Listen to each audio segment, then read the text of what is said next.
Semakin jelas kini, bahwasanya manusia harus memiliki ilmu dan beribadah, dan ilmu adalah lebih utama. Sebab ilmu merupakan inti dan petunjuk dalam menjalankan ibadah. Bagaimana mungkin kita menjalankan ibadah jika tidak tahu caranya? Perhatikan sabda Rasulullah. Ilmu adalah imamnya amal, dan amal adalah makmumnya. Alasan bahwa ilmu adalah inti atau pokok yang harus didahulukan daripada ibadah ada dua. Pertama, agar berhasil dan benar dalam beribadah. Harus diketahui terlebih dahulu siapa yang harus disembah, baru kemudian kita menyembahnya. Apa jadinya, jika kita menyembah, sedangkan yang kita sembah itu belum kita ketahui asma dan sifat-sifat zatnya, serta sifat wajib dan mustahil baginya. Sebab kadang-kadang seseorang mengitikadkan sesuatu yang tidak layak baginya. Maka, ibadah yang demikian itu akan sia-sia. Dikisahkan ada dua orang, yang seorang adalah orang berilmu yang tidak pernah beribadah, dan seorang lagi orang yang tidak berilmu tetapi menjalankan ibadah. Kemudian, keduanya diuji oleh seseorang, berapa kadar kejahatan kedua orang tersebut.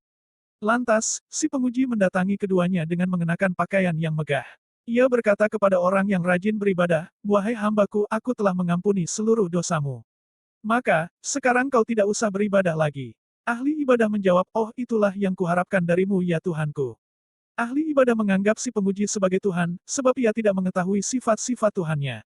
Selanjutnya, sang penguji mendatangi orang yang berilmu, yang waktu itu ia sedang minum arak. Penguji berkata, "Wahai manusia, Tuhanmu akan mengampuni dosamu." Dengan geram ia menjawab, "Kurang ajar." Seraya mencabut pedangnya, "Engkau kira aku tidak tahu Tuhan?" Demikianlah, bahwa orang yang berilmu tidak akan mudah tertipu, dan sebaliknya orang yang tidak berilmu akan mudah tertipu. Kini semakin jelas, setiap hamba Allah harus memiliki ilmu dan menjalankan ibadah. Dengan ilmu sebagai inti atau pokok harus diutamakan. Rasulullah bersabda, ilmu adalah pemimpin amal, dan amal sebagai makmum. Selanjutnya Rasulullah bersabda, Allah memberikan ilmu kepada orang-orang yang berbahagia, tidak kepada orang-orang celaka.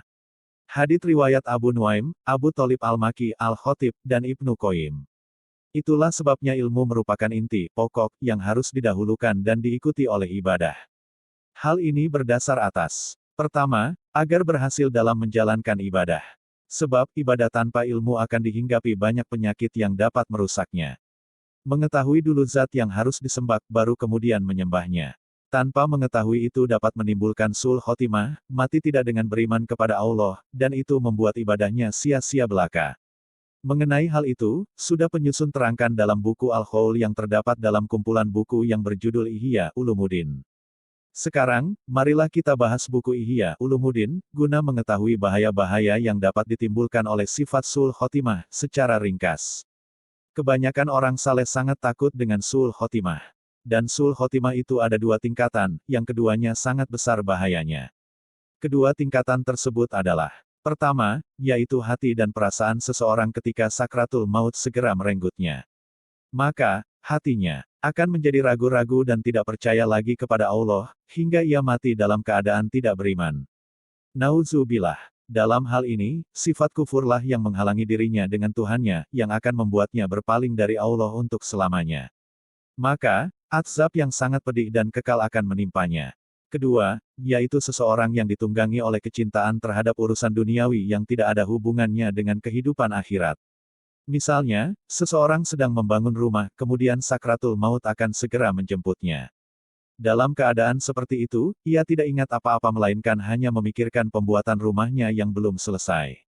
Maka, jika ia mati dalam keadaan demikian, berarti ia mati dalam keadaan jauh dari Allah. Hatinya tenggelam dalam kecintaan terhadap harta dan dunia, bahkan berpaling dari Allah Subhanahu wa Ta'ala. Dan jika seseorang sudah berpaling dan Allah, maka azab dan siksa Allah balasannya.